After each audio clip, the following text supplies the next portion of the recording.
What's your name? Cron. What's your current job, and how long have you held it? Current job is with the Arizona Diamondbacks AAA affiliate. I'm the manager for the Reno Aces. How many years have you worked in baseball as a player and as a coach? Very good question. Let me go here with hoping my elementary math can take over 37 years. What do your sons do for a living? They play professional baseball as well. Coming up on this edition of Life Around the Seams, our guest is Cron. He has spent his entire adult life working in baseball, and at the time of his recording, not only do his sons play professional baseball, they are in the major leagues. We're going to talk about fathers and sons through the lens of baseball from minor league towns and chasing major league dreams, plus a surprise story or two about the greatest basketball player of all time. This is Life Around the Seams.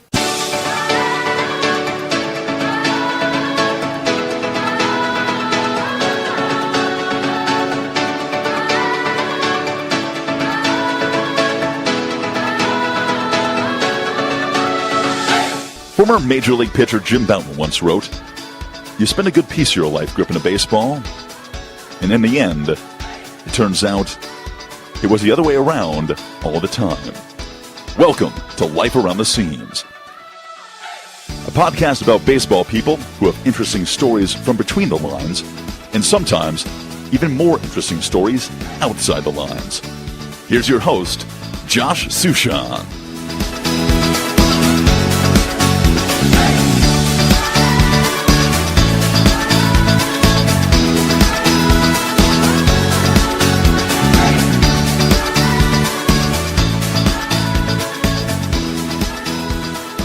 All right, Chris, welcome back to Albuquerque. I know you were born here, even though you don't remember it, but welcome back. Yeah, no, I love the Albuquerque theme because it's on everything. It's on where were you born? Albuquerque. I mean, I can't even use it as one of my password saving hints because I don't know how to spell it. Right. Yeah, I lived here I was born here, lived here for a year and a half, and the rest is history. So you grew up in Los Angeles, and according to Baseball Reference in my notes, you got drafted 3 times in 13 months because back in the 80s, baseball had a draft in January and a draft in June. Explain what went into those 3 drafts and why you finally decided to sign. First of all, I went to a junior college, Santa Ana Junior College, right there near Anaheim Stadium, Fullerton area. And at the time, I really wasn't that good of a player. Coming out of high school, I was just an average. I was probably above average player, but I didn't really do enough to get spotted by a college or obviously the pros at that point. And then my very first, we used to have like almost 2 seasons of junior college. We had that winter time where we would play the Cal State Fullertons, the Long Beach States, and we were just Santa Ana Junior College.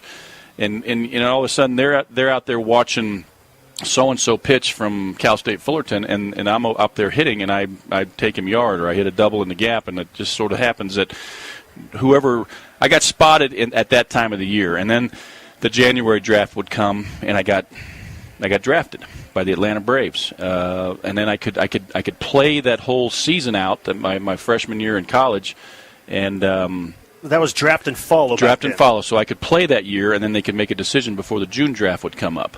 Well, it just so happened that I injured my left knee. I tore my ACL the last practice before our first game. So I didn't get a chance to play that season, and I was out, and they didn't want to sign me that year. But I did get drafted, sort of weirdly, by the Tigers in the June draft because I was doing some good things back then, and I didn't sign with the Tigers, so then I came back and did my sophomore year, and then the Braves drafted me again, and I played about 7 or 8, 10 games, and I tore a ligament in my elbow. So my college career wasn't very eventful, but I did get drafted 3 times. 2 of them I couldn't really sign. They didn't even offer me anything. And then the 3rd time, the guy comes into the house, and I got a cast on my arm, and my mom and my dad are there in the front room, and he goes, "We'd like to offer you a professional baseball contract," which is what I wanted to do my entire life, "and we'd like to give you a $25,000 signing bonus." And I'm inside my belly, I'm just going, "Yeah, let's go, let's take this." And I'm kind of I'm not jumping up and down, but I sort of am. And my dad's the smartest guy in the world to me, goes, hey, can we go talk about this? So we went in the back room, and I'm jumping up and down. I'm going, hell yeah, I'm going to be a pro ball player, And he goes, hey, just calm down. There's a pretty good chance we're going to take this, but we need to get all the other particulars. But I ended up signing and starting my road to the big leagues, so to speak. So I want to talk about some of your stops in minor league baseball. I swear I'm not going to ask about all of them, but I like asking about the first one. 1984, the Pulaski Braves in Virginia. Had you been to any of the states in the Appalachian League, this California boy, before that? Heck, no, it's Pulaski pronunciation. Okay, Pulaski. Thank you. No, my eye-opening experience with Pulaski, Virginia, was I got there late because of the injury. They were already 30 games into their season, maybe, or 20 to 30 games. And I knew another player on the team. We went to the same junior college. So he just so happens to be living with 7 to 8 other guys in this big-ass house. And I go, well, you can squeeze one more guy in there, can't you? You go, well, we'll try. So I ended up living on a flat bench underneath the stairwell that went up the floors. They had, back in the day, they had that, like, it was maybe you could open it up and put pillows or stuff in there. Well, that's where I slept for. What was your rent? I don't even remember. It was very inexpensive. I may have even got it for nothing. I don't know, because everybody else took care of that. Was this like a frat house, or were you guys clean? It was it was sort. I can't say a frat house, but there was definitely some of that activity going around. But there was. The cleanliness of the place was down at the bottom end, near zero. One bathroom. Oh my goodness! Everybody, or that I can remember, everybody trying to use that one bathroom, and it wasn't. But again, you were playing professional baseball, didn't really care, and it was fun, and it's a good memory. I Googled Calfee Park. Is that how it's pronounced? Calfee? I don't know. I don't remember the name of that place. So it's been renovated. It's part of the National Register of Historic Places. But what stood out is that there was houses in right field. Yes. From the houses, they could watch the game. Absolutely. No doubt. There was a street in between the houses and the right field fence. I remember showering in the clubhouse where they have forklift things on, one of those wooden people know what we're talking about. Crates or whatever that you had to stand on, but they would float eventually if you didn't get in there early because it didn't drain real well. And I will never forget the very first game I played there. Sean Abner, who was the number one pick by the New York Mets that year, number one pick in the draft. He's playing center field. I hit my first ball over the fence. I thought it was a home run. But no, Sean Abner, the best player, the number one pick, goes up and steals it from me. So I lose a home run, but I end up hitting another one later in the game for my first home run of my career right there. That's good that you hit a home run in the first game of your career, because I'm going to ask you much later about the last game of your playing career. Right on. 1986, you played for the Durham Bulls when they were still a single-A team. Now, the movie Bull Durham came out in 1988, and I'm pretty sure that the filming took place after the 87 season. Did you guys have any idea about what was in store for that ballpark in that city? Not even close. If we did, I had about 10 teammates stick back around for that offseason, because I think it was filmed in the offseason of '86, going into the summer. Yeah, because you can see their breath sometimes. Yeah, it was the winter. It was the winter time. And I watched the movie now, or on another bus ride. I've seen it 100 times, and if I would have known it was going to be as big as it was, I would have stuck around. But heck, I just got married. I had to go back home, go get another job, and try to make ends meet. But when the movie came out, you see all my extra teammates, old teammates in the movie. The pitcher that's throwing to Crash Davis, Kevin Costner. Yeah. He was a teammate. You see the bar scenes. You see guys sitting in the booths of teammates, and the shower scene where the guy throws the bats in the shower. I mean, it's the old teammates, and there must have been, like I said, 7 to 10 ex-teammates that stuck around, and they were all single guys that didn't have anything else to do, and they probably got a pretty penny to help out in the process. Back then, if you hit the ball, did you really win a stake? You did win a stake, and back then it was in fair territory. But my problem was it was in right field, and I was a right-handed hitter, and I never hit any balls over there. So I had to I couldn't. I never got a stake, that's for sure. What were some of the other things that you just remember about the old Durham ballpark? That the depiction of the movie and everything was almost exactly the same. I mean, the bus that we used for my season was the same bus that was in the movie. I could tell because they had hanging something or others from the windows, shades that were very unique, and it was a very unique color, and it was an old bus, and that was the bus. I remember the hotel scene. That was a hotel we stayed at in Durham for the short time that we got to stay there before we found a permanent place. And the clubhouse, the walk down the clubhouse to get to the clubhouse, that was the same. The ball, where Annie Savoy sat in the stands, it was all legit. Yeah. The dugout was the same. The clubhouse, they probably changed it just a little bit, but I don't remember ever going into the manager's office. But I'm sure that was very close. But it was, the movie is such a close depiction of how minor league baseball really is, and Kevin Costner did a heck of a job of explaining that, and it showed real well. Yeah, and I think that's one of the reasons why it still stands the test of time to this day, that you watch it now, and it's just as enjoyable as it was day one. Absolutely, no doubt about it. All right, so when Bull Durham was becoming a huge hit in 1988, you were playing for Palm Springs in the California League. Average weather in June and July is 104 to 108, and according to Baseball Reference, the team drew a total of 70,000 fans. Not for a weekend, not for a week, not for a month, but the entire season they drew 70,000 fans, which averages out to 860 per game. Yeah, the funny thing is Palm Springs was very close to home, hour-and-a-half drive from Orange County, and one of those perks was my parents actually owned a condo in Palm Desert, which is 15 minutes away, to on the drive to the stadium. So I go, well, heck, this is going to work out perfect. But what really shocked me was getting in my car. I don't think I had a car. I didn't have a car that had a temperature gauge at the time. So when you're driving by the bank and the bank had it, it said 115 one day. And I'm going, holy cow, that's hot. But it didn't feel that hot. Again, I'm 87, whatever year that was. I was 22 years old, 23 years old, and I just wanted to play ball. I didn't care. I was shocked to hear that you said 70,000 people. I don't even remember. I thought it drew better than that. I don't remember the fans in the stands. All I remember is my teammates and how good of a group we had and how fun it was to play with them and how much, I think we won enough. I think we won a lot of games, and we were in the playoffs. I remember the last game of the year. This is kind of a good story, but we're playing a game, and I get hit in the head with a fastball at 90. What kind of helmet you wearing back then? It was a legit helmet, okay. A regular helmet. Didn't have the face guard at the time, but it was a regular helmet. And I laid on the ground, and I was out for a good 5-10 seconds. They actually brought an ambulance on the field to take me off the field. I'll go to the hospital, check me out. I don't know if it was a 1, 2, 3, follow my finger thing. But that's all I remember doing.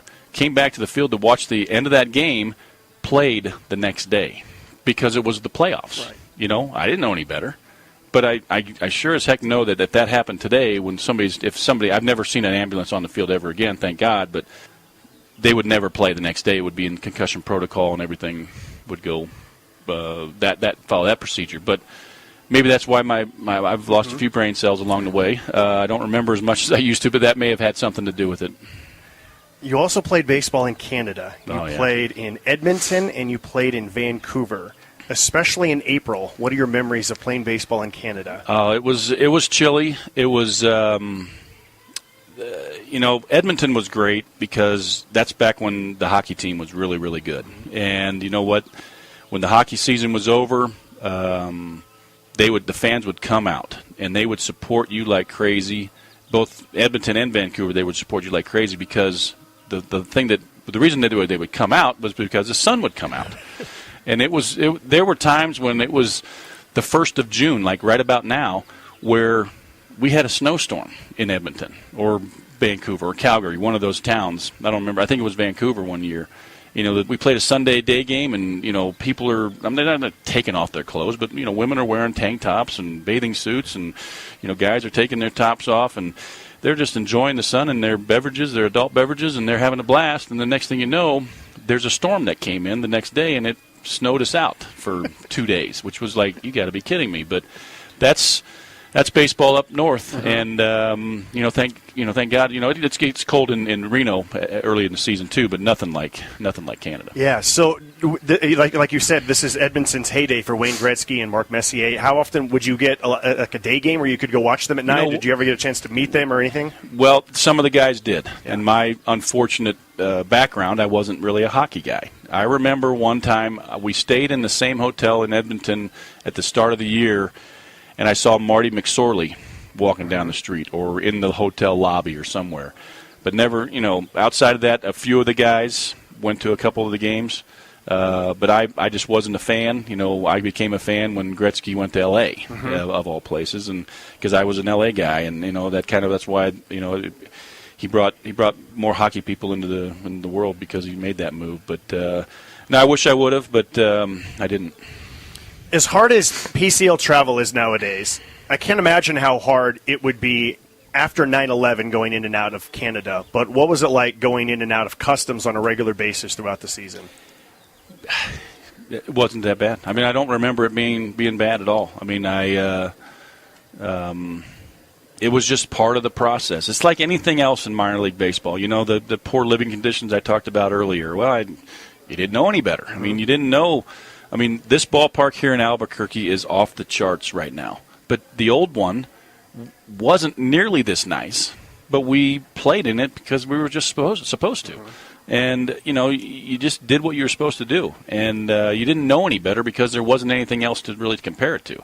Now we have all these really nice places to go play, and you can tell that some of them aren't up to par as they are as some of these really nice ones. So you just knew you had to do it, and you did it, bottom line. So when I was going back through the places that you played and looking at your teammates, I always get fascinated by the rehabbing guys. So you grew up in L.A. in the early 80s at the peak of Fernando Mania, and now Fernando was on a rehab assignment at AAA, or just on a comeback trail or whatever it was. What was that like to have Fernando as a teammate after growing up watching him? You almost forget about Fernando, but because he really, really treated us really well. And I was very fortunate. I'm a big-time golfer, and I got hooked up playing golf with Fernando 2 or 3 times. I don't have any great stories about that outside of he could hit the ball a long way, and he really got after it. He teed the ball up real high and just smoked it left-handed. And, I don't remember us gambling of any sort back then, but he really treated us really well. I mean, he was trying to get back to the big leagues. He ended up getting back to the big leagues. I don't think he would remember guys like me, but he sure treated us like regular teammates, and with all the fame and that he had in the past, and trying to work his way back to the big leagues. But he was a fun guy to be around.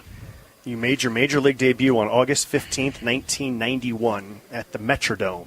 How did you find out you were going to the major leagues? Funny story. It was not funny. It's just the story goes, I'm renting this condo right downtown Edmonton, and with my wife at the time and a teammate, Tim Burcham, and his wife.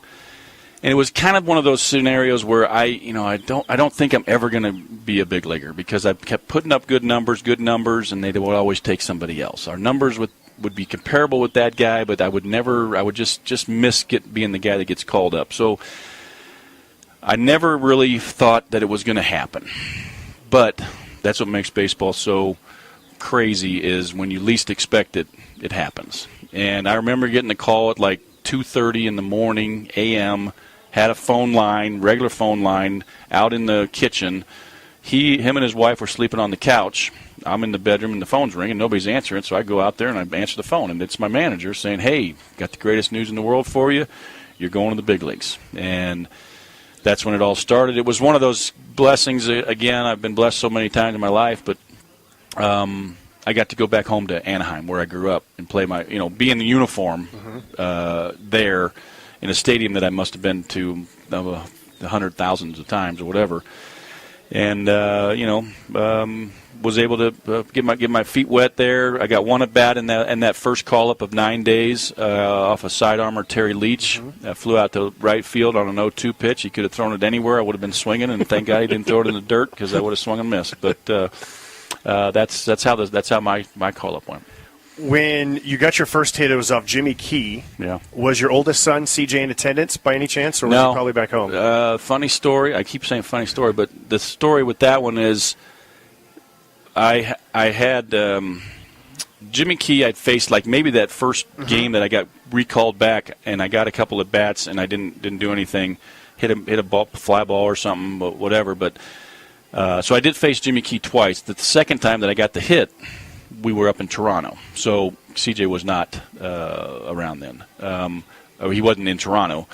But as the story goes, I ended up getting 2 hits in that one game. My only 2 hits in the big leagues were in Toronto at the end of September when the Toronto Blue Jays are trying to win a American League East pennant, and there was 50,000 people in the stands, and he throws me another 0-2 pitch that I get just a little hanging changeup out on the outer half of the plate, and I line it up the middle. Like, I didn't think I was ever going to get a hit because I was like 0 for 15 or 0 for 12 at the time, and I'd hit a couple balls hard. But getting that first hit is extremely hard to do, and I ended up getting it off him. Then I came in the second. My second hit came in that same game off of David Wells, so that's a pretty big name also. Yeah, absolutely. Now, back then, teams didn't, I'm going to use the phrase, manipulate their roster the way that Major League teams do now. Right. And you're stuck behind Wally Joyner. Yeah. And then you go to the White Sox organization and you're stuck behind Frank Thomas. Yeah. So that makes it really tough no matter what numbers you're putting up. Because you've had some really good seasons at AAA. Yeah, I did. And the bottom line, when it's kind of like how I use it now in my role as a manager or a coach, is if you're good enough to play in the big leagues, you're going to play in the big leagues. Because there's too many other teams out there that could want you to play. But just because I was stuck behind Wally Joyner and another guy in the same organization, Lee Stevens, would always get the call before I did. And then, I went to the White Sox of all teams, and Frank Thomas, the Hall of Famer's playing there. Why would you ever go to the White Sox? I had a choice. I chose to go there. Why did you go to the White Sox? Well, Frank was coming off an injury, and I didn't think he was going to be healthy, or maybe he would be healthy and then not get hurt a little bit along the way. But the big horse never got hurt, and I didn't get much of an opportunity there. But I did get back to the big leagues with the White Sox for another cup of coffee, and I wouldn't change anything with my career. I thought I could have gotten a few more days in the big leagues or whatever, but as it turns out, my 41 days in the big leagues was all that was in the plans, and I'll take them and run with them. 41 days. Yeah. 41 days. I love it. Your final season as a player, 1995, the White Sox AAA team. Tell me about the final game of your playing career. Yeah. I've decided to retire, and the reason I decided this was because I wasn't having much success anymore. Plus, I'd already been asked twice, 2 separate times prior to that year starting in '95, do you want to be a coach? And that's kind of the way of saying you're done. Right. But I wasn't. Again, my brain cells weren't really working. I didn't really realize that at the time because I thought I could still play in the big leagues. So I go in '95. I'm playing in Nashville, and I'm basically DHing against left-handed pitching, not having much success, and there needed to be a roster move to take place. And my manager at the time, his name was Rick Rennick, and he approached me and Danny Evans, who was a big league general manager back in the day. You may know him. Great guy. Ron Schuler, who was the GM. But Danny was the assistant GM with the White Sox at the time, and I think he was in town. And he mentioned, "Hey, well, have you thought about coaching again?" And I knew right when he was asked of me that I was going to take it because it's like 3 strikes and you're out. You never know if you're going to get that chance again. And I needed to do something with my life because I wasn't a highly educated man, and I didn't want to go back to school, and I didn't want to drive for UPS, which I did. I didn't want to work at Disneyland, which I did. And those are great jobs, but I wanted to be a baseball guy. So I took the job, and I knew that this last 3-game series was going to be it for me. So I'm in the starting lineup on the first of this 3-game series. In my first at bat, I lace a double in the gap. And I'm standing on second base, and I go, you know what? You should just walk off right now. Nobody will be upset with you. You got to hit your last at bat.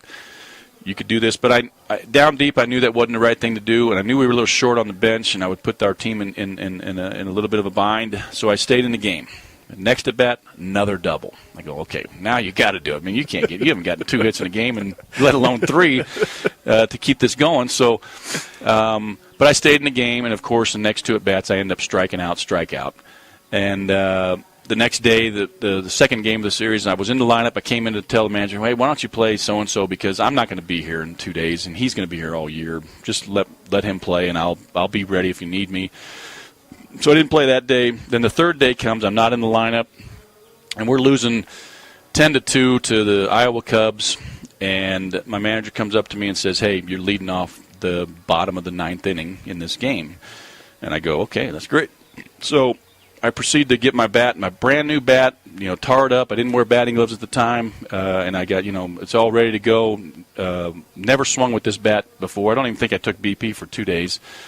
But the pitcher was by the name of Rich Garces. He pitched quite a bit in the big leagues. And he didn't groove me a fastball, but I sure took it I was ready for his 95-mile-an-hour fastball. And it was really right down the middle of the plate, and I hit it off the scoreboard. The guitar scoreboard. The guitar scoreboard in Nashville in left center field. And it's a memory. And, the best part about it, that was absolutely going to be the last at bat.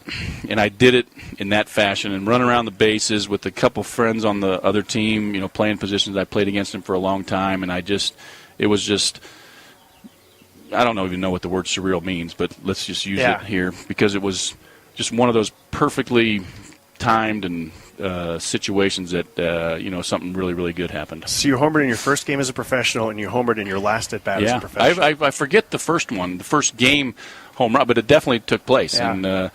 And so it is a nice bookends. Yeah, it's really neat. How did you meet Terry Francona? Terry Francona was my manager. He was in the White Sox organization as a Double-A manager, and I was in Triple-A at the time. Tito was the hitting coach the 1994 for the very first year of the Arizona Fall League. Okay. Grady Little was the manager. Tito was the hitting coach. So that was when I first got to know him outside of a hello in the clubhouse as a AAA player, and he's a AA manager. So I didn't even really get to know him that well. But that was when we got to know each other really well. And a friendship started, and from there, we've done a lot of different things together, and one of those is we played a lot of golf together. Yeah, and you played golf with a pretty decent basketball fella. Yeah. This is probably the best story that I have.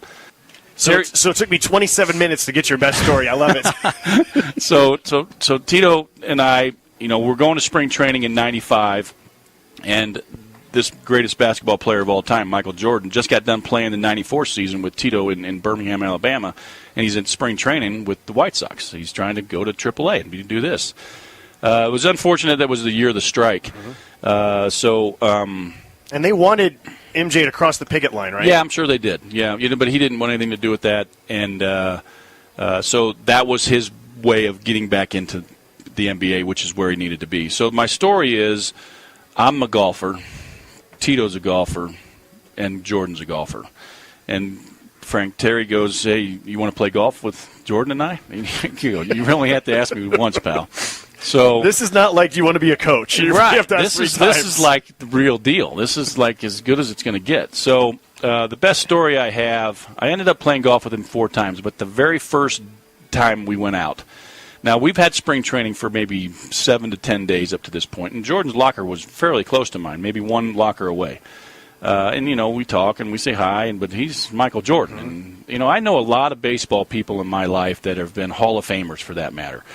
But I feel like they're my peers, and they're just regular guys that I see very regularly, and they do what I tried to do. But Michael Jordan, another sport, the greatest of all time, like I would love to meet Tiger Woods, or I'd love to meet Jack Nicklaus, but I never did. So Jordan is there. We're going to go play golf. We're playing the TPC at Prestantia and Sarasota, Florida. How I remember all this stuff, I have no idea.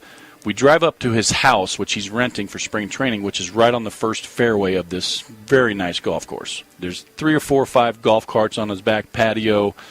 He's got a buddy. He's got a guy that's his guy that says he takes care of all of his stuff. I think his name was George. George says, hey, MJ, your time's ready. So we just walked into the house. I don't even know where my clubs are. I don't know where my shoes are. None of this stuff. So we go in the carts, and we're driving up to the first tee. We're going to tee off. And, so I asked Tito, I go, what do you think I should bet this guy? Because I know he likes to gamble. I love to gamble. And we're playing golf, which is one of the best sports to gamble, or gamble to play golf. So he goes, just play him for whatever. Just play him for what I play him for. Just play him for a $20 bet, which at the time I'm still a minor leaguer. It's well above my normal betting thing. So that's my plan going into it. So we get to the first tee box, and it's kind of up a hill, and I'm trying to get my shoes on. I'm trying to get my balls ready because we just went right from the car at the house to the golf carts to the first tee, and I didn't get a chance to hit balls or nothing, but it doesn't matter. I'm playing with Jordan. So we get to that first tee box, and Jordan's he's up there warming up on the top of the thing, and he starts to talk to Walt Reniak, the old White Sox hitting coach, was the other guy that was in the group, and he goes, "Hey Walt, you and I are going to be partners. We'll play Tito, and he didn't say my name at the time, but and then he goes, we'll play our same game to Walt. Like they got a side game, and he looks over at Tito. Hey Tito, we gonna play the same game? Tito nods and said, yeah, we're playing same game. And then he says to me, this is the best thing in the world. Hey crony, what are we playing for? And I go, gee, many Christmas, Michael Jordan knows my name. Like, he just called me my nickname, Crony. And this is like, and I'm saying all this stuff in my head, and I'm hesitating. I didn't answer him right away. And he says to me, and this is the great line here, he goes, I'll play you for whatever you want, because I know you're a hell of a lot more nervous playing with me than I am playing with you. And he was so right. I was nervous. And I said, I'll play you for the same bet that Tito's got. And we had a blast. He was such a great human being. I don't know what it's like to walk in shoes like he has to walk in on a daily basis, where everybody wants a piece of him. But a couple times we would, he doesn't sign on the golf course, and his bodyguard George would always be there to kind of push people away. But everybody wanted to, get a picture or whatever. And but he'd always apologize, say, "Hey, I'm sorry, I don't sign on the golf course," or whatever. But the front nine of this match we played the very first time, I'm up 3 bets on him, and I'm feeling pretty good, right? So we're driving from the 9th green to the 10th tee box, and there's a guy standing there. We have to drive a little ways.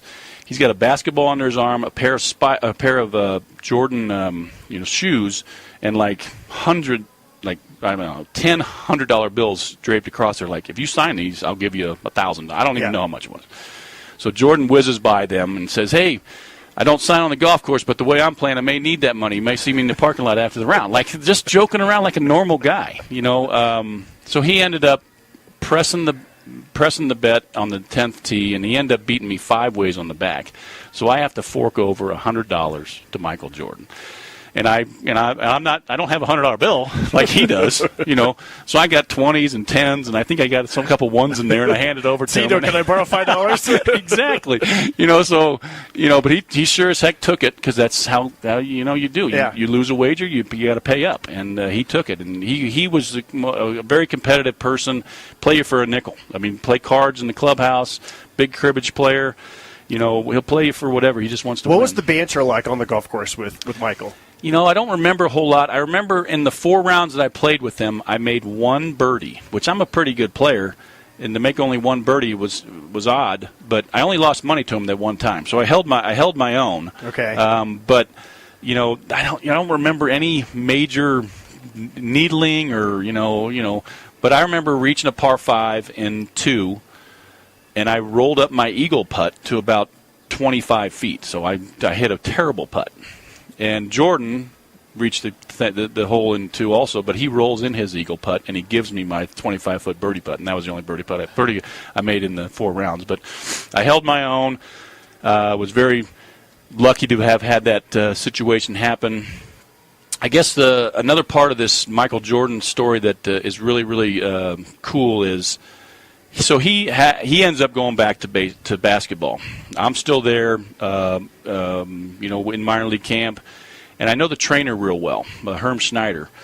And I go in there for some treatment one morning, and Jordan's gone, but he left a box underneath this training table in the training room. And in the box is his baseball spikes. So I asked Herm Schneider one day, and I go, "Hey, Hermie, what do you think about me getting a pair of those Jordan spikes?" "Sure, take one. I don't care." So I took one.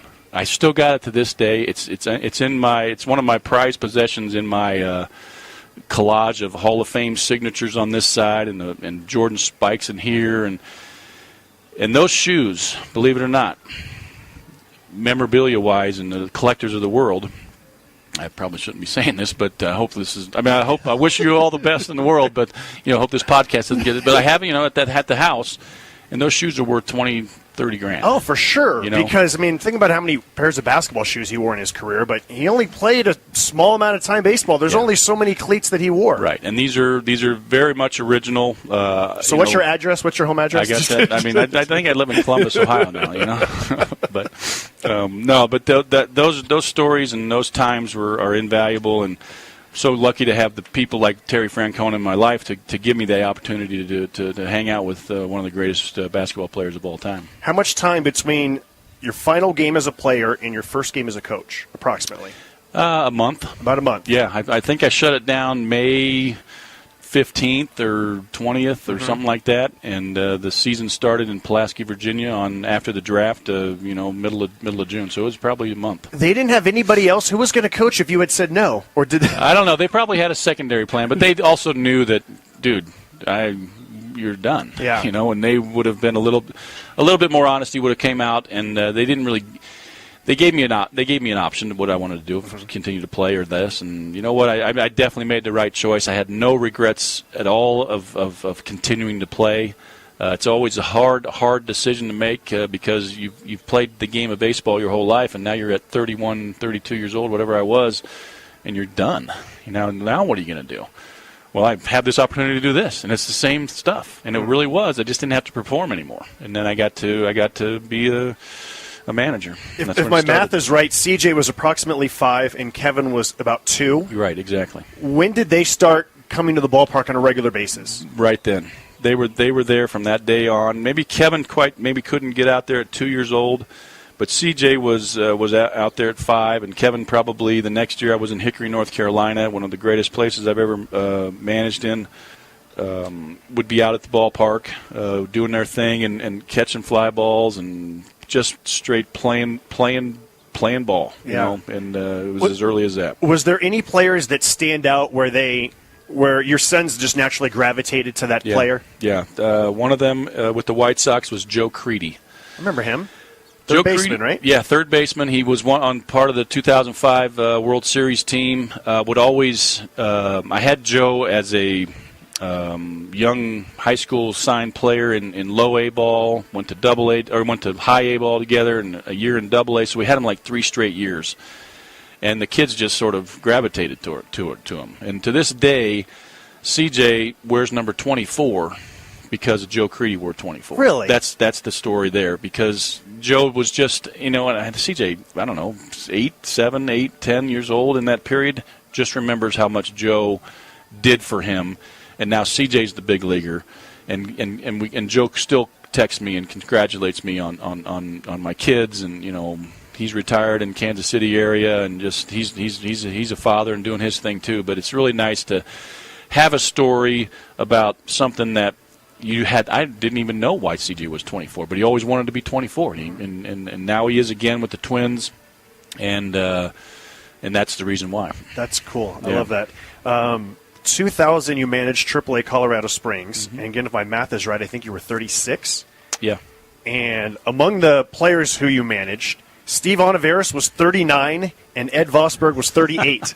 Exactly. Now, Olivares, they were true pros, man. They knew that that first year I may have been a little green under the thumbs, or however that statement goes, but they treated me. They still respected the position of the manager, and I still see Ed Vosberg every once in a while. He's an Arizona guy, and the Diamondbacks invite him into spring training every once in a while. So we have some good stories to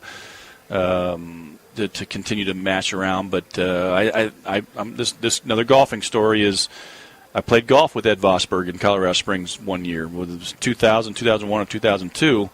And you don't normally play golf with your players, but I did, and I had no problem with that. But I had one hole-in-one in my life, and Ed Vosberg was on the course at the Springs Ranch Golf Course in Colorado Springs, 165-yard par 3 8-iron, one hopped into the hole. One hopped. Jim Eppard was my hitting coach at the time. He was with us, and I thought they would get a little bit more excited, but they couldn't see it. It was sort of into the sun, and I didn't know it went in, but I did when I walked up to the ball and to the hole. Can I brag about my one hole-in-one? Yeah, absolutely. I'm either 8 years old or 9 years old. I'm in Escalon, California, which is not too far from Modesto. I'm with my grandfather. First of all, with my grandfather, we would get to the course before the employees did. I thought you paid for golf afterward because we would show up before they were there, and then we would play our 9 holes, and then we would pay. So it's like, I don't know, I have the trophy somewhere. It's not in my office. I have the trophy somewhere at home. And it was about 70 or 80 yards, and I hit just this low line drive that I scalded, and it did like a 180. And because there was so much dew that was on the ground, you could see the entire flight of the ball. Absolutely. As it rolled pretty much from the tee all the way into the hole, and I've never heard my grandfather curse more in his life because he never had a hole-in-one, and his 8-year-old grandson just hit the worst shot ever and got a hole-in-one. That's the luck of the game right there. That's exactly true. You also managed Jerry DiPoto at Colorado Springs. I did. Your future boss? He was a future boss. Well, no, I don't know if I've ever worked. No, God, I can't remember. I wasn't quite sure because I know you were the Diamondbacks and he's been with the Diamondbacks. No. He was never not with the Diamondbacks. I was not with Jerry. I was thinking maybe, but that would have been our only connection with teams that he's been with that I've worked with outside of the Rockies. And he got in there after I didn't get to the Diamondbacks when he was still there. Okay. So. But yeah, to see some of the players that I've managed in the past or coached in the past, to see where they've gone, let alone to have the success they've had in the big leagues is really cool. And then to see somebody like a Jerry DiPoto become an executive and a real GM in the big leagues, you wouldn't know that. You wouldn't know how that works, but it does. It works that way, and. It's amazing how this baseball life, I appreciate the heck out of you reminding me of all these nice little memories along the path because they're super memories, and it really makes you thankful for all the things that you've had to come across. Well, thank you for that, and keep that in mind when I ask this next question. Okay. So every AAA manager I've ever talked to has always said the best part of the job is telling someone that they're going to the major leagues. But more so than any other level, a AAA manager often has to tell a player you're being released and this might be the end of it. So especially considering what you went through as a player and how that subject basically was broached to you, what has been your philosophy going back to Bull Durham? The manager lights up a cigarette, he leans back, and he says, this is the toughest job a manager has, but the organization's decided to make a change. Yeah. The line is very similar to that, and you hate it being the same line all the time, but it's such a difficult task to let somebody go. But I think down deep they can see the emotions that are coming out of you with your words and maybe sometimes with your actions, because I've cried when I've released guys. And it's not easy, but when you're a professional baseball player, because of how hard it is to do what we do, they understand. There's been, I don't even know of one where it's been, you're the bad guy. Mm-hmm. I hate this organization. It's always the opposite. It's always like, gosh, I just want to say thank you for giving me the opportunity to do this. And I understand. It's not your fault. Don't worry about it. They're sort of consoling me when I want to console them. That's interesting. And it's because they know how much you care. They know, and that's the mark of being a good coach is caring about the players and putting them ahead of you. But there is a job that you have to do, and some of it is very very depressing and very sad. But there's some times when it's extremely joyful too. Well, this is going to be a much more joyful question. I'm pretty sure this was 2011. Both of your sons got drafted in the same year. Yeah. CJ, first round, 17th overall by the Angels. Kevin gets drafted out of high school, third round, 92nd overall by the Mariners. Yeah, that was a great day. You know, I'm working for the Detroit Tigers in Erie, Pennsylvania as the Double-A manager. And as God has it, you know, I've been blessed so many times in my life. There's a day off on the day of the draft, and the Tigers allow me to go home. I mean, I think I would have gone home anyways. I mean, you can't tell me what I can do on my day off, let's say. But instead of going to play golf that day, I go, you know what?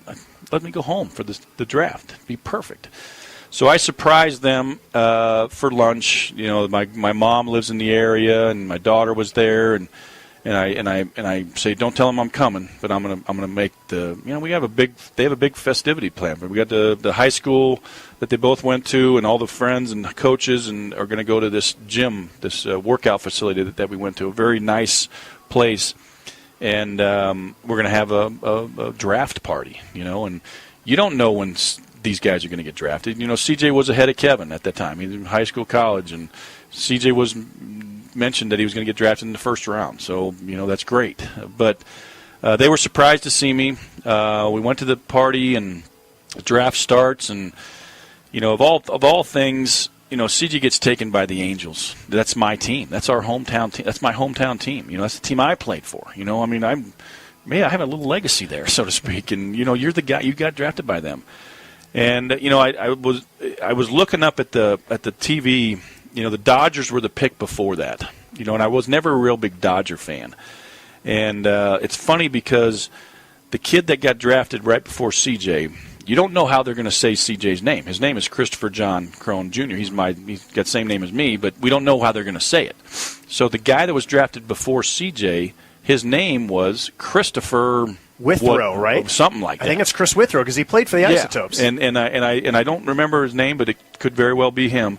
And you're thinking, oh no, okay, so that wasn't it, because you don't know. Yeah. I mean, you got all these stories, and we're going to take you here, we're going to take you here, blah blah blah, but it never happens. And so then the Angels logo pops up with the very next pick, and I go, gosh, you know, I was telling a buddy who was sitting right next to me, you know what, this would be an absolutely perfect fit. Now I know a lot of people in the game. Yeah, I know a few people I know a lot of people in the Angel player development, but not many in the scouting area. And sure enough, you know, Bud Selig says with the 17th pick in the first round of the 2011 Major League Baseball draft, the California Angels of Anaheim select C.J. Cron out of University of Utah. And it was like, they said it, and then we just erupted, of course. And everybody had a blast. And, you know, Kevin being drafted later in the third round, that was when I had to leave. I got a red eye out that night. So that his draft was the next day or two, and he ends up not signing. He ends up going to TCU and having doing it and starting over there. But to have two kids get drafted in the same draft that high was very, very special. So both of your sons went to college, and I'm wondering, when it came time for them to make that decision, how much did your experience in junior college ball, and knowing how hard the lower minors, how much was that part of their decision-making process? I don't know if I know we knew about the difficulties of being a high school player, and their maturity levels. Kevin's maturity level was probably greater than CJ's at the time. The problem was that CJ really didn't have a real great high school career. Kevin set every record in the world in Arizona baseball as a senior in high school, or his high school career. So he was going to be he was going to be drafted higher. But CJ needed to get a little seasoning in college. So the White Sox drafted CJ in like the 44th round more as a favor because I was in the organization, so to speak. But that really didn't even count. So he ends up going to the University of Utah, and he could have went anywhere because he just sprouted like crazy and kind of tore it up right from the beginning, and he could have went to any school. So then Kevin gets the opportunity to go to college, and now more colleges are on him because of his success, plus he's CJ's brother. And TCU comes calling, and his high school coach went to TCU. It was kind of just a perfect combination of, and we ended up signing early with them, or committing early to them, and he really wanted to go there, and he turned down quite a bit of money to not go with the Mariners. And if he had it to do over, he probably would have signed because of how his college career wasn't as great as good as it could have turned out. But it turned out to be a blessing that he ended up going there because he met his wife and friends that he'll have for his life. And Can't change that, but his baseball playing thing wasn't as good as it could have been. But so that's interesting how life unfolds that way. Yeah, where what might have been best for him baseball wise wasn't as best for his personal life. And right. But that's the better way. I think it's the only way. Yeah. It's the way that the path that you're supposed to be on, and you don't even know what that path is. But it's turned out great, and he would never change a thing. But it took him a little while to get over that, turning down that money. But like you don't make any money in this game in the minor leagues. You got to get to the big leagues to do that. May 3rd, 2014 is when CJ made his major league debut. Tell us where various members of the family were on that day. I am the Arizona Diamondbacks hitting coordinator for the first year that year, and I'm in all of places. I'm in the Dominican. Okay. As far away from Anaheim, California as you could possibly be. And as this story goes, we all have iPhones and what have you. And I'm just not a FaceTimer. One of the reasons why I'm not a FaceTimer, I don't do any FaceTime, is because the only time in my entire life that I've FaceTimed was when CJ FaceTimed me that he was getting called up to the big leagues. And I want that memory to be etched, and I will do everything I can when somebody tries to FaceTime me. I don't answer it, and I just say that's the way it is. I'll text you or whatever. And so he was able to get a hold of me. I was able to get to Anaheim, fly out of the Dominican, and I made it to the stadium in the 5th inning. I know the area real well. I grew up right there. I played there, so I know it.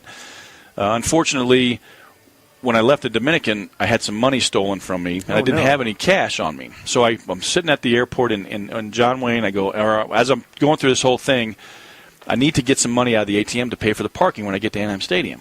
And I don't want to forget that. So, of course, I do forget that because I don't have very good memory.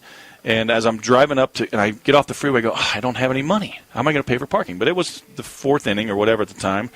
And I pull in, and it's just wide open. There's nobody there to take any money, and it is the 4th inning. They shouldn't charge me, but I didn't realize that. And I pulled up, and I knew exactly where to park because that's where my buddy used to have season tickets, and I basically parked in the season ticket holders' parking. So I ran up to the gate, and I wanted to get into the stadium because CJ was just about ready to have his 3rd at-bat. I saw his first at-bat 30,000 feet in the air, watching it on my iPad. For some reason, I bought the internet to do this, and for some reason, it actually worked. It actually worked. To watch the game, to stream this video of him getting his first hit.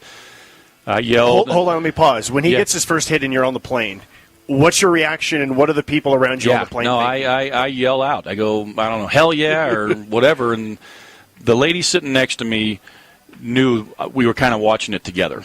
Didn't know her from Adam, but I yell out, hell yeah, and she's, and everybody's kind of looking over. Hey, don't worry. And she got up and said, hey, don't worry. His son just got his first major league hit, and he plays for the Angels. And then we got a bunch of cheers in the whole plane. It was really cool. So we land. I get the rental car. I forget to get money. I drive up. Gates open, wide open, season ticket parking. Run up to the gate. And I just tell the ticket taker, okay, can I get in real quick? My son's just making his major league. I just want to see his bat. No, he does his job. Nope, can't do that. Got to go over and get a ticket. So okay, and I go over there and I explain the situation. They give me a ticket right away. I run in there. He's already hit, made an out, got a hit in his first 2 at bats.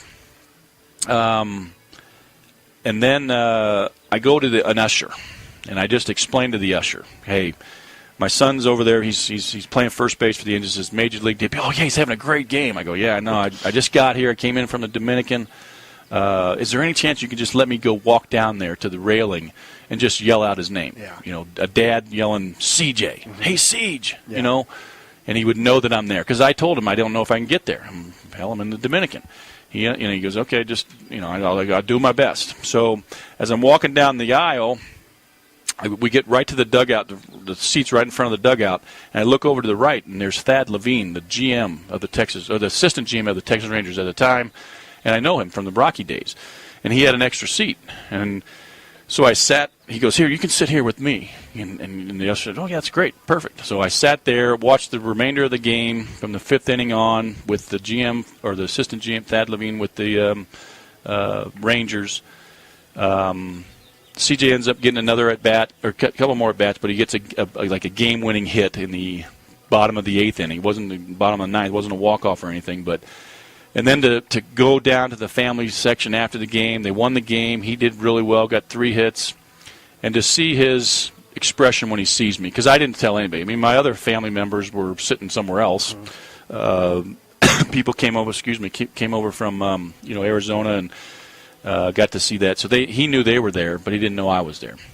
And to have him see me and the smile on his face, I got a picture of it in my phone that I'll cherish forever. Just of him smiling and me smiling and patting him on the chest and saying you made it, kid. And that was really cool.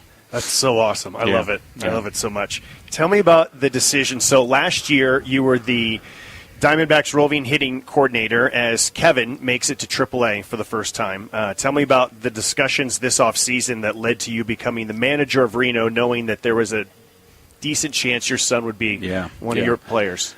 We had a lot of movement in the coaching ranks in the Diamondbacks. We had a AAA manager who was supposed to be here. His name was Shelley Duncan. He was coming up from our AA affiliate, and he ended up getting a big league job. So he was out. So we had an opening in AAA. Our AA manager, long story short, we just couldn't. Nobody was there to fill the job. It was sort of late in the process of the off season, and my boss, Mike Bell, brought it up to me one day. Said, "What do you think about this? You can do whatever you want. You can continue to be the hitting coordinator, which we love you doing that, or you can do the Reno job. We need somebody, and I'm just giving you an option. There's no pressure here. You can make the decision on your own." But when he asked the question, I knew what the answer was going to be because it was very simple. This is an absolute once-in-a-lifetime opportunity to do what you just said. I get to manage again, which I love managing. Loved hitting coordinating too. It was a great job.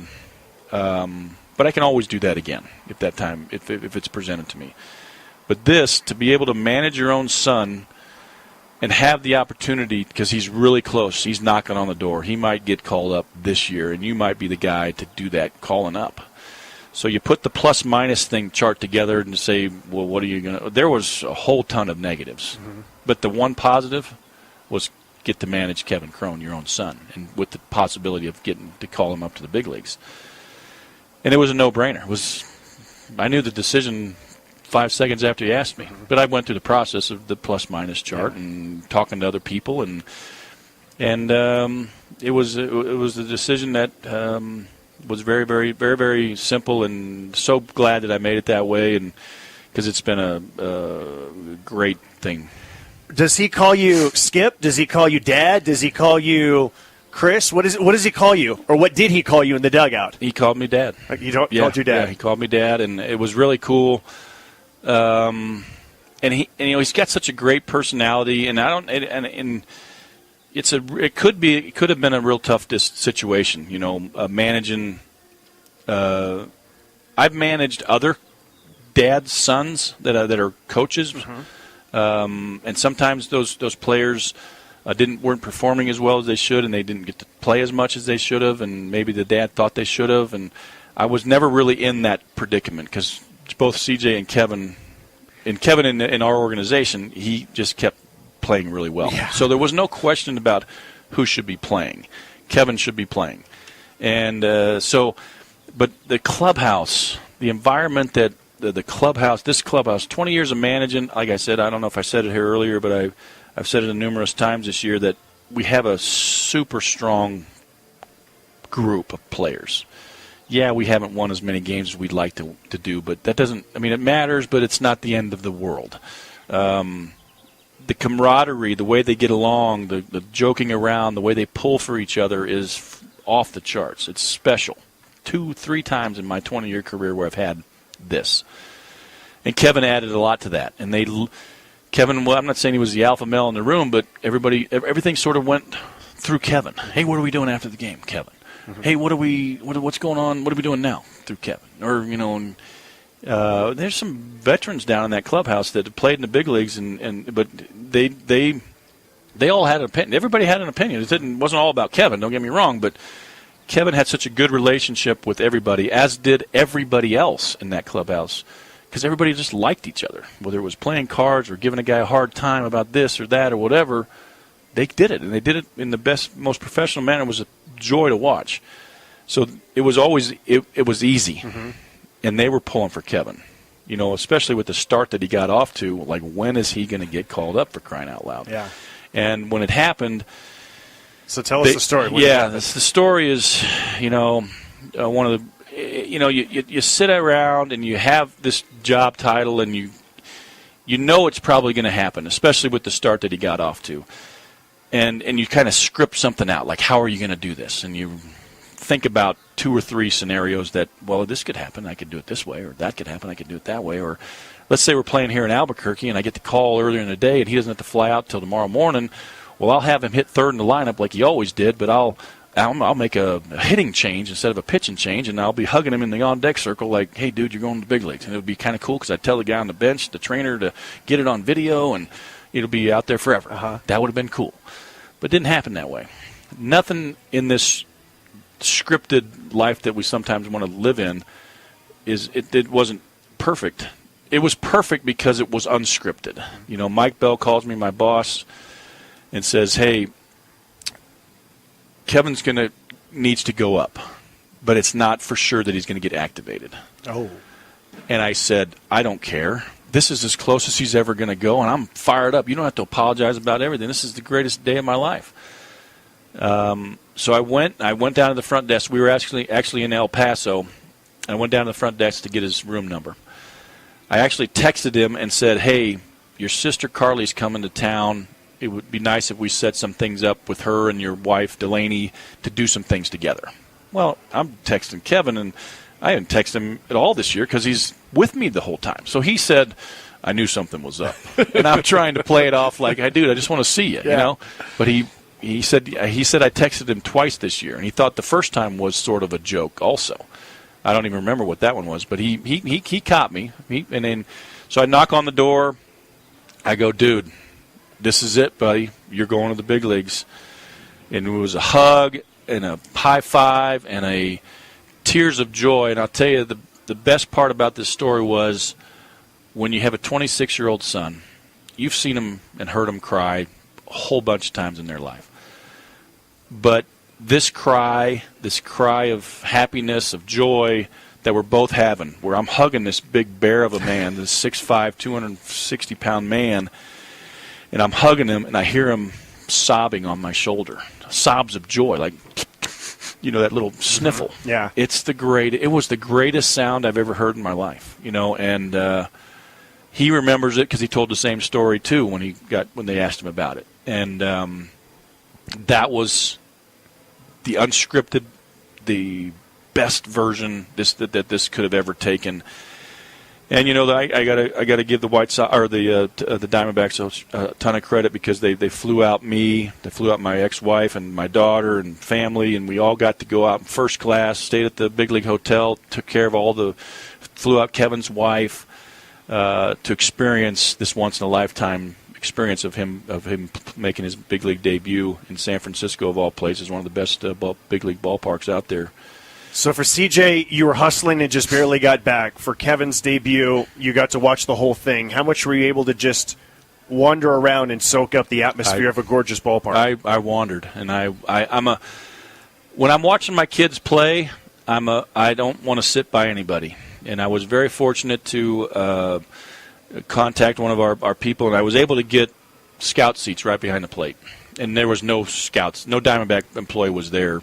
It was just me with 4 seats, and the other family member was some friends. They were sitting down the line, which they know me. Mm-hmm. Like the high school days, they'd be sitting in the stands behind home plate. I'd be over the left field fence, watching the game because I just felt like that's where I belonged. I didn't want to. I wasn't a boisterous dad. I wasn't like this, that. I just wanted to enjoy it sort of on my own time. And he got that first big league at bat the first day. On a Friday night, just missed a double by a couple feet, ended up striking out. Big deal. He's in the books. The next day he starts, hits a ball his first at bat into the right center field gap, and a big leaguer, Kevin Pillar, makes a diving play to Rob that maybe nobody else makes. Just like Sean Abner. Yes, exactly. Great call. He makes the play, doesn't get a hit, but his third at bat, he ends up lining a double down the left field line for his first big league hit, and I'm there watching it by myself. Actually, his daughter, my daughter-in-law, his wife, was sitting next to me at that game, which was really cool because we don't get to do that very often. And they were interviewing me during the game before it happened, and then it happened, and I just had to take a break. I went up to the radio booth after it happened, and they interviewed me up there too, because Phoenix is home for us, and everybody knows me because I'm in the organization. It's a really cool situation, and they were very, very happy. So after that, I'm walking down, and I got no other commitments, and it's a beautiful day, and I just so I start walking around to the backside of the outfield and just being a regular fan, and I sit out there and I look out at the bay, and I end up buying a Coors Light just to celebrate. I take a picture of the Coors Light and send it to Kevin, saying, "Hey, cheers to you, brother. You did it." And just again, all by myself. That's how I am. That's how I've always been. And everybody knows that. And it couldn't have been a better experience. And like I said, I can't thank the Diamondbacks enough for letting that be the case for me and my family. I got tipped off to this by Ryan Radke, the play-by-play announcer for your Reno Aces, that the number of players who have reached the major leagues and then have had not just one but two sons reach the major leagues. There's not a lot of them. No, it's a list I actually made up and I shared with Ryan the other day. 16 families have done it. 17 have done it overall, but the Hairston family, Jerry Hairston and his family, they did it twice. So they only count as one, but they could be two. So it could be 17, it could be 16. I could have been on the 17th one, and of those 17 families, let's say, I personally know 9 of them, 9 of the families. So it's, even though it's a very small group, to even know over half of them is amazing in itself. So very, very blessed. I can't say it enough how the blessings just continue to flow for my family and myself, and very grateful, and just keep plugging away. Do you happen to know how many times both of your sons have homered on the same day? This year, I do know that. I think. Do you have the number? No, I don't. Okay, good, because I'm not exaggerating. So whatever at all. number you say, it's going to be correct. I think it was 4 times this year where they both homered on the same day. Last year it was like once or twice. I want to say it could have been 5 this year because I keep the updates on my phone because and then I take a snapshot and say, hey, Dad's proud again. You know, you guys are kicking butt. There's nothing better than homer by both boys, in the same day. So I think I took 5 screenshots. Could have been 4. It doesn't really matter. But when that happens, again, it's just, joy and blessed. Well, Father's Day is a couple weeks from now, so an early Happy Father's Day. I really appreciate it. This was really fun. This is awesome. Thank you so much for all the wonderful stories. My pleasure. Thank you for asking me, and I enjoyed the heck out of this. That was Chris Cron, and this is Life Around the Seams.